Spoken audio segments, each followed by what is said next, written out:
Hey everyone, Joe here from ActionX. Welcome to What's on the Tube, or welcome back if this is your seventh Walker episode review. I hope everything's doing well in your lives. Hope you're staying safe out there.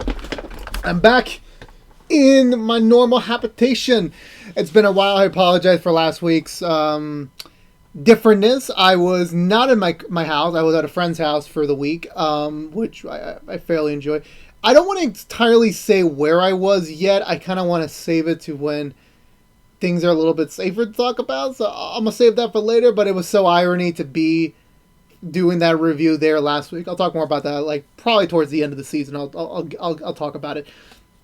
But anyway, this week on the episode, honestly, I think this is probably one of the better episodes of Walker. I really enjoyed every storyline that they were following, the story, the direction, that sort of thing. I believe out of this one, they definitely kind of like, this is not your typical show where, like, well, for me, I usually would be used to, like, them padding this more out in terms of, oh, hey, we're gonna break off these revelations for, like, you know, later weeks, or maybe they have a much more different story to tell. But I really appreciate that. I liked how, once again, we are really more focusing on Walker and Mickey's partnership and their growing friendship. I'm really happy that they were able to continue that. Walker becoming more involved in Mickey's world is another plus. Hopefully we'll get to see the reverse side of things in the next couple of weeks with Mickey returning to favor to Walker's family. We had a little bit of hints of that earlier on in the season, but now that it's kind of been like, you know, now Walker's trying to establish a true partnership with her. Now it's been Walker's way towards there, and the whole mystery front back at it again. We're kind of slowing that down a little bit. We're taking very much of a baby steps, but you know, I still enjoy that storyline. So I really enjoyed it, but I'm being very vague right now. So let's get through the butchered recap and talk about this week's episode of Walker. So we begin in something funny fact, I worked a very long day today at work. I am exhausted right now, but I'm still doing the review. The episode kind of like re-energized me a little bit. However, the thing to note is that I did not come home till 7:30. I take a shower because I want to be safe from the COVIDs and to keep my family safe. So I wash myself, I throw my clothes in the laundry, I get changed, I have to eat dinner. So literally I came straight here at 8:02. So I do not know what happened in the first 2 minutes of the episode. I do not know, so I apologize. The first scene I saw was presumably, I'm going to assume Walker visited Mickey and her boyfriend's house after the events of last week's episode. So Walker's there to try and check up on things. How is she doing? That sort of thing. They're trying to figure things out. Mickey's obviously trying to find out what happened. Turns out she got arrested for a DUI hit and run, so which is very out of character for her, but you know, that is what they have to do. She's been detained back in San Antonio. Where was it? I forgot. It wasn't in Austin. I know that it's not in Austin. It's somewhere else. So Walker volunteers to say, "Hey, let's go together. Let's make this an official police investigation so that we both can travel together and figure things out together using our resources and our knowledge." And Mickey originally decides, "No, this is my thing. Let me handle this." And Walker's like, "Well, you're my partner. I have to help you. You got my back. I got your back. So this is me returning the favor and, you know, proving that I do have your back." So the two planned their trip to San Antonio, I believe. I don't know. Meanwhile, on the other two storyline front, the Walker children and their friends are off on their first away game for soccer. Very fancy bus and very, very fancy hotel for a away soccer game. I don't know how much money this public school has to be sending their kids to these type of things, but whatever. And it's very loose to who's going to this vacation, this trip, because not only does the girls soccer team get to go on there, but the AV club, which includes August. It's August, yeah. He gets to go too, and we also have Stella's romantic interest, who's related to one of Duke's Walker's old undercover targets, and then we also have. No, I think that's it. Yeah, so we got like everyone gets to tag along to the school trip. I'm like, I gotta just say, let me be co-water boy. They'll probably let me tag along, even though I'm old. So they're off doing that. August is trying to make some first moves over the girl he likes, but it turns out she already has a boyfriend or presumably is with someone already, which I definitely feel for him. Believe me, I've been through that scenario so many more times to count. Stella's friend notices this, pulls him away to kind of like make him escape the embarrassment of the situation. She knows what's up, and like, yeah, you know, like, I feel your pain, bro. I feel your pain. Stella's more focused on if her non-boyfriend, crush, whatever you want to call him, is about to show up to be their water boy. He does show up, and just in the nick of time. Also, Mickey's boyfriend, who is the assistant coach, is the main coach for the trip. Where the other coach is, I don't really know, nor do I care. I don't even know the other guy anymore. I'm actually watching Superman and Lois right now, and there's another coach on there. Like, there's so many coaches in my life right now that I'm like, I'm so very confused and to keep track anymore. So, whatever. So, they're en route. Meanwhile, Captain James and Liam are off to Mexico. They're in Mexico right now. They're off investigating the art gallery since, obviously, Gina is off the grid, so they don't even know where she is, so they're like, okay, we can't explore her as a potential candidate. We need to find the owner of this art gallery, who's the daughter of the guy they put away for Emily's death, which was what they thought. So they head in there. They try to like be so undercover. I'm actually going to progress through their storyline pretty quickly since like it's kind of like it's very unconnected to the other two. So I'm going to leave them alone for a bit. Let's finish through here. So they're getting in there. They're trying to like get some information off her. It's not really going as well until Captain James takes over, pulls a little. Here's the thing about James, because I've seen him on another show before called the actor. I mean, called The Gifted. Much of a douchebag there. I didn't really like him at all there. Him and Walker, I'm fairly enjoying him as a character, and you know, now that I've seen him, and like, it's so weird. Like in both The Gifted and Walker, he's always in a position of authority. It's always funny for me to see right now, and I never know. It's like, yeah, he's kind of a good looker, and obviously we presume the art gallerist, the daughter, does find him attractive, and apparently, yeah, he is recently divorced, so he's not entirely into what's been going on in the dating world. Don't worry, James, I understand. Same thing with me.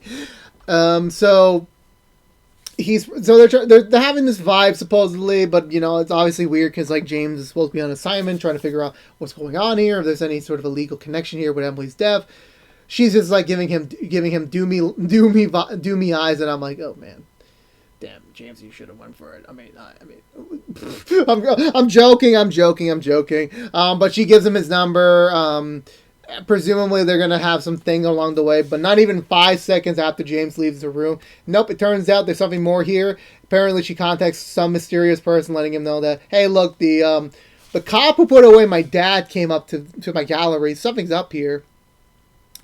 So while both him and James and Liam are off getting some drinks and some food, they're discussing there's a potential that they put the wrong guy away for Emily, meaning that whoever really killed Emily or whatever was really going on is still out there.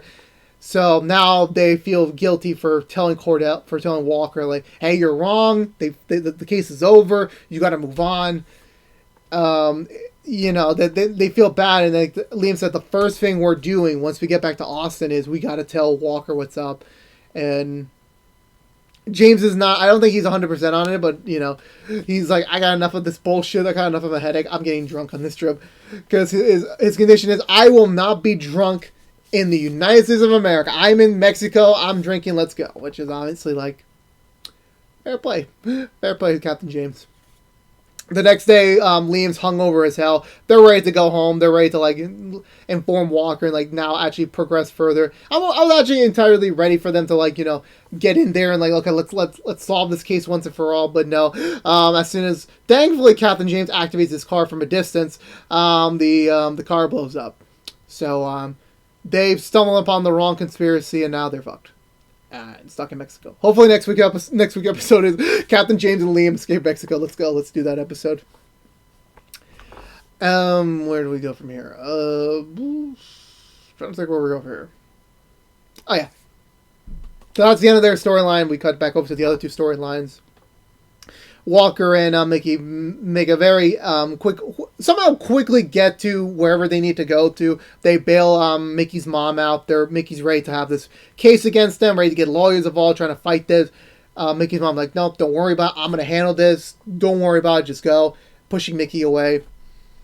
So she and Walker decide to take this another angle. Maybe someone's blackmailing her. Someone has some sort of dirt on her. Trying to figure out this blackmail thing that's going on here right now. They hit up one of the more suspicious people on her list that could potentially be a suspect. Very different, very interested. But definitely, she's just hey, look, she's a good person. Don't worry about it. It's not giving them really much to work on, so to speak.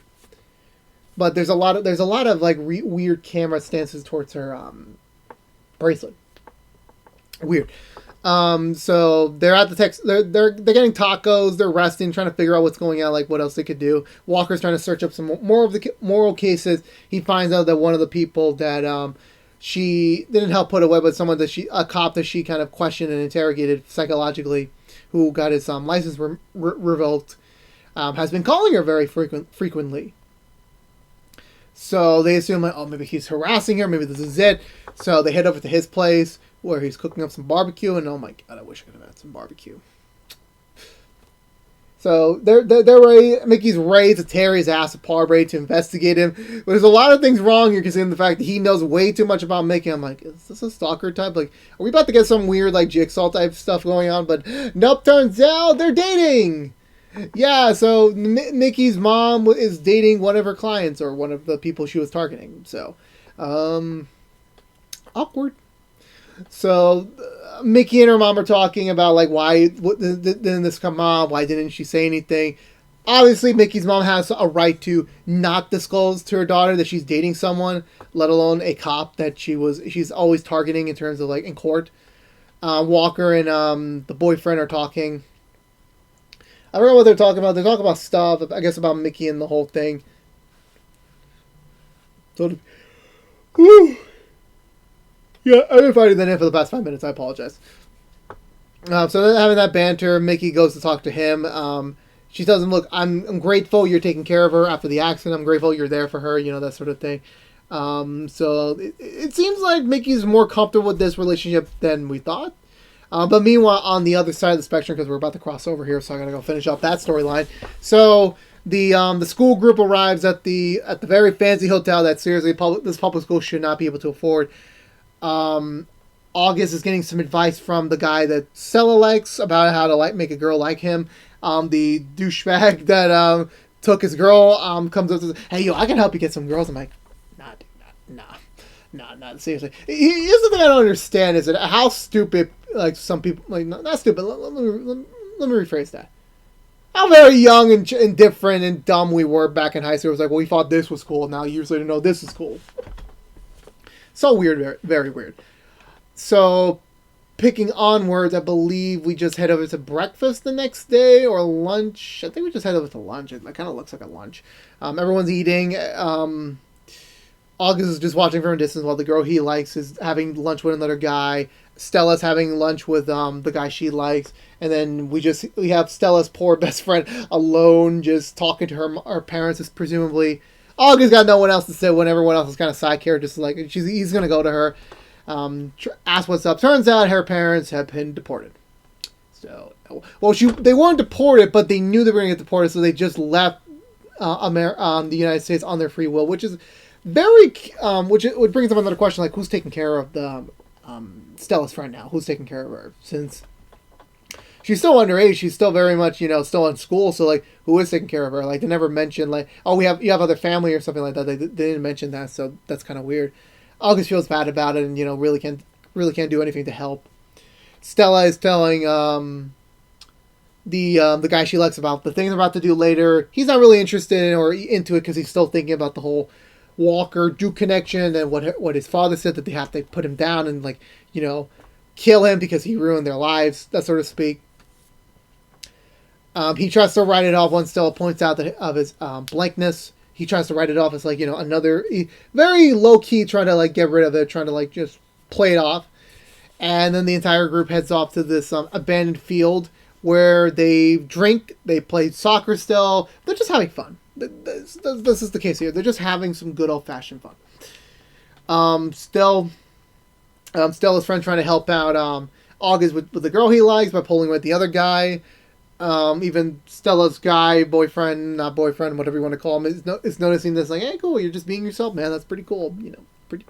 Pretty cool. And yeah, they both agree. Like, guys who wear sunglasses indoors are stupid. And sometimes I do, which that's a lot about my life. Yeah. So I believe later on night they're having fun. Everything's going well. Also around this time, the Mickey's boyfriend, the assistant coach, finds out like, hey, where are all my kids? It's like, dude, do you not check up on your kids that often? Literally, the entire group left you. Like, you could have thought better than that. He calls him Walker because he's nearby with Mickey, so he and Mickey have to leave. The parent trap, or not the parent trap, the parent situation, the parent discovery, whatever you want to call it. They head out. They'll find the kids. Then we cut to nighttime at the abandoned field. Everything seems to be going right. Everyone's having fun, and then like a bunch of cars just start showing up. It's like, oh no, this isn't gonna end well. It's a bunch of drunken gang members who are having who have fun looking at everyone having fun. They want to join in. They're immediately saying, hey, look, don't worry, we're about to leave. Just leave us alone.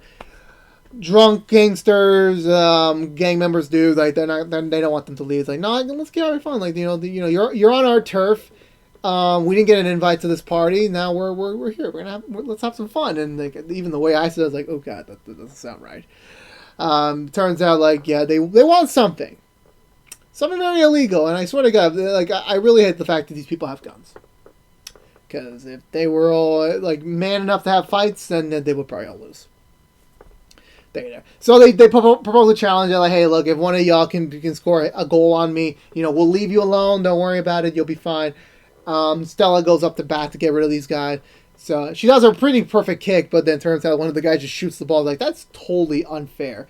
And they're ready to do something, but Stella's guy pounces the leader, is getting his ass whooped, but he isn't giving up. The other guys pull out their gun to kind of take him down, but before they're able to do anything, Walker, Mickey, and her assistant coach, because I keep forgetting his name, they show up. They engage in a firefight with them.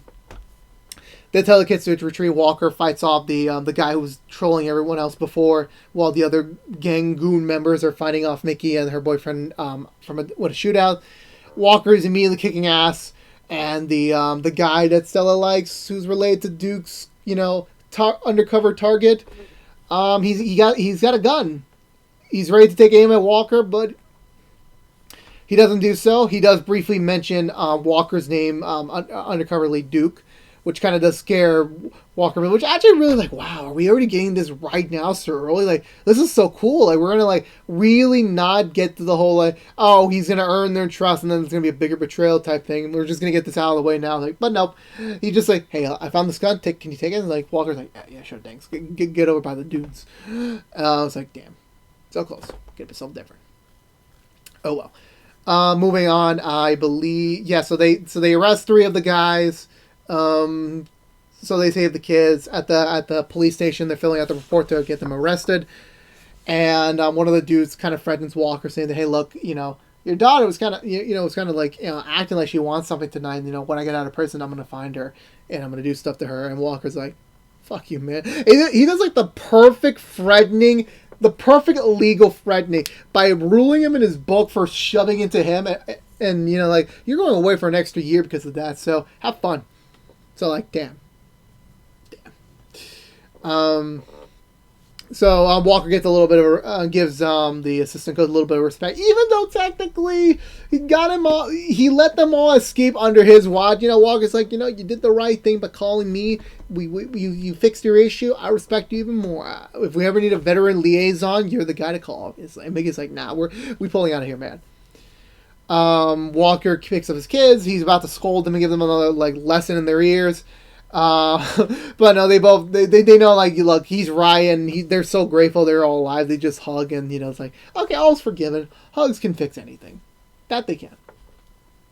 But before we can go back into the hotel and just rest up for the night, August has a little bit of a plan. Turns out, by the border, he sets up with Stella's friend's parents to do fireworks, like a little bit of like a gesture of like, hey, we love you, we're here, we're still here, that sort of thing. It's a very sweet, romantic gesture that definitely makes me question, like, maybe I should do more big gestures. I'm thinking. Anyway, yeah, but it is very kindling. Like, maybe August is putting his feelings in the wrong person after all. Maybe. Stella and her man have a little bit of a moment. It's not a kiss, but like, he does kiss her on the cheek, saying that I'm gonna stay in town a little while longer. I got a bigger reason to, which is like indicating that hey, he really likes you. He wants to stay for you, which is like pretty cool. Walker and Mickey are just watching from a distance, and Mickey's getting these weird flashbacks to when she was a kid. She was visiting this trolley with her mom, but turns out there was another person there, which was fairly weird because like we never got the setup before. It's just a weird flashback. As soon as Mickey hears about that, she immediately starts driving off to go figure this out. So the next morning comes, she talks to her mom, asking her like, when I was a kid, we were in the car next to the trolley. But it wasn't just you and me, there was someone else. And then her mom says, like, well, the person in the car was your mom. Which makes me confused. Like, oh. Yeah, so it turns out Mickey's mom is not really her real mom. It turns out her real mom was her sister, who, well, we don't know the backstory about, how she was conceived or anything. But she had problems, the real mom. She had a drug problem. And, she was going to go away to get help. And turns out she said, I'll be back in 2 months. Which turned into 6 months. Sure, even longer. By the time that she did came back, Mickey's now adopted mom, the sister of the real mom. She tells her, like, no, she's my daughter now. I've been raising her much longer than you've ever been. It's better, like, she stays with me and not you. And you should leave us, leave us alone so she can have a happy childhood. And the real mom agrees if she gets paid to leave. Which is like, oh shit. That just happened. Mickey's obviously, angry and, saddened because, like, this is such a big secret that was kept, like, so much of a big part of her life. And, like, she had a right to know, which she definitely did. I think after you turn 21 or 18, you should, if you are adopted or, your parents are not really who your parents are, you should at least learn the truth. If if they want to. Sorry about that. I was just yawning. It kind of reminds me of what was it? I think it kind of reminds me of Meet the Robinsons, where it's kind of by choice if you want to meet your parents or not. That sort of thing. You do have the right to do that. Which Mickey's mom didn't exactly do that, but Mickey storms off after she learns that her real name was Nina. Obviously, I prefer Mickey's a better name. She phones in Walker about this, and also turns out the woman that her and Walker were questioning before actually turned out to be the real mom. But, since Mickey didn't know that at the time, nor I don't think she also knew it. So, yeah, that's another big red flag. Because Mickey informed Walker what's going on, and, like, according to Mickey, like, he's the only one who knows about this since he's been so involved in this matter already that he has a right to know. But she begs him not to let him know, let anyone else know at this time because she doesn't want to admit it just yet. She was then about to go see her real mom, but she's not ready for it just quite yet. Which hopefully she will soon because I don't really want them to drag that out so long. Back at the game, Mickey's boyfriend announces that he is the new head coach. It's all happy games. Stella's friend is very taken by the fact that August did such a big gesture for her, and she asked him if she wants to go to the dance with with her as friends. I am presumably agrees, but the girl that he actually likes or originally liked, I guess, is looking at the guy she's with. I'm like, oof, I made the wrong choice. I definitely made the wrong choice. Walker pulls aside the guy that Stella likes, basically digging him for like his bravery and taking care of Stella and being the man of the group and trying to like protect them. He has a lot of respect for him and he thanks him so much, as well as like, hey, in the future when this is all said and over, we're gonna have that whole "what are your intentions with my daughter" talk, which is gonna be like, oh, I can't wait for that talk. I cannot wait. But obviously, I immediately thought like we were gonna get to some point like he was gonna be, hey, I heard you say Duke. I thought we were going to get that, but no, it turns out he didn't actually hear it. Or we don't know if he actually heard it, but the other guy's like thinking like, well, I'm going to play this card a little bit closer. Like, is he now going to side with the Walker family because of Stella, or is he still going to go back to his dad? Like, we'll find out. It's going to be a very interesting dynamic going forward. And yeah, I think that's where the episode ends. Well, the episode ends with the whole other storyline that I just recap first, but that sort of thing. Yeah, that was the end of the episode. So for me, I really did enjoy this episode. I think it was one of the strongest Walker episodes to date. All the storylines just fired. They're on the perfect pace. The Emily Misty storyline was kind of a little slow, but like it was just the right amount, and it didn't take away from the lesson about. I think love was at the end of the day the most important thing, or just cherish the bonds you have. Sort of like that. That was kind of like the theme I was getting off this episode. I'm very much loving the focus we're getting on Mickey, and like kind of like now deconstructing her as a character, like who is she really, and like there's still so much we have to learn about her. The Emily mystery is heating up a bit, not too much. We still got how many episodes? 11 episodes left this season, so we have a long way to go. So they have a lot more padding out to do, or a lot more to tell. So hopefully it doesn't get too suffocated by coming up. So we'll see how it goes. And yeah, I'm very very curious to see how next week's going to go with both now Mickey's family revelation to Emily's death to just everything going on. The promo for next week's going to be, I think, very interesting in terms of like the hurricane factor, but we'll see about there. But at least for this week's episode, I really did enjoy it. I loved all the storylines, and yeah, I give it 2 thumbs out of 2 thumbs. I really enjoyed it. Really did dig it. So yeah, there you go. Because I'm also being a little delirious and tired. I think that's going to do it for me tonight, everyone. So if you're unaware, this has been What's in the Tube from ActionX, reviewing every episode of Walker. If you want to know what we're doing overall on What's in the Tube besides our Walker episode reviews, we are doing Rookie Season 3 episode reviews each and every Monday morning after a brand new episode on Sunday nights on ABC or next day on Hulu. Currently, that is on hiatus for at least one more week. Well, 2 weeks in total, one more week in terms of a new episode. Next week on Quick Impression, we are going to have Fear the Walking Dead, continuing our Walking Dead universe talk. So that's going to be fun. We also do Nancy Drew Season 2 episode reviews each and every Thursday morning after a brand new episode on Wednesday nights on the CW. And I just remember I forgot to promote that episode, so I'm going to go quickly do that after I wrap this one. Damn, because I was at work all day, so I wasn't able to promote that properly, so hopefully that doesn't hurt me too bad. What else? Yeah, that's still on track for this week. But if you don't care about Walker, then have to wait a little bit. Walker's on another mini hiatus for another 2 weeks. We'll be back on April 8th for the next new episode, April 9th for the next episode review. So we're off for 2 weeks. Next week's slot on What's in the Tube will be another quick impression. It is the 169th episode of What's on the Tube, and like we did for the 69th episode, we are talking about a show about sex. Because here's the thing, when I did episode 69, it's currently one of our highest rated episodes of all time, and I'm just thinking, and George told me to tweet this, and I completely forgot, I was going to say something along the lines like, where all these horny viewers came from, and I'm like, you know what? I'm not the only one who remembers that show, and I'm like, the next show I'm about to review is still in that same vein. But that'll be next Friday's show. It's gonna be a very interesting show, since like the fact that I recorded episode 69, I believe in early 2020. So it's been a year since then. I mean, technically it's been like, well, I don't know how many episode reviews I've been doing, but it's been a while. So that's next week. Can't wait to do that. But until then, again, this has been What's in the Tube from ActionX. If you want to see more of us, please subscribe to ActionX on YouTube.com. Ring that bell for notification when our next review is live, which is each and every Friday mornings. Like, very share if you want to, but it does help us get us out there to other people in the Walker family. All the Texas Rangers have yet to discover us. It helps us with the algorithm and is also for free. And follow us on Twitter, follow us on Twitch to be up to date on certain updates for the channel and for streaming. And for you all Texas Rangers out there, I'll see you all in 2 weeks for the next episode review.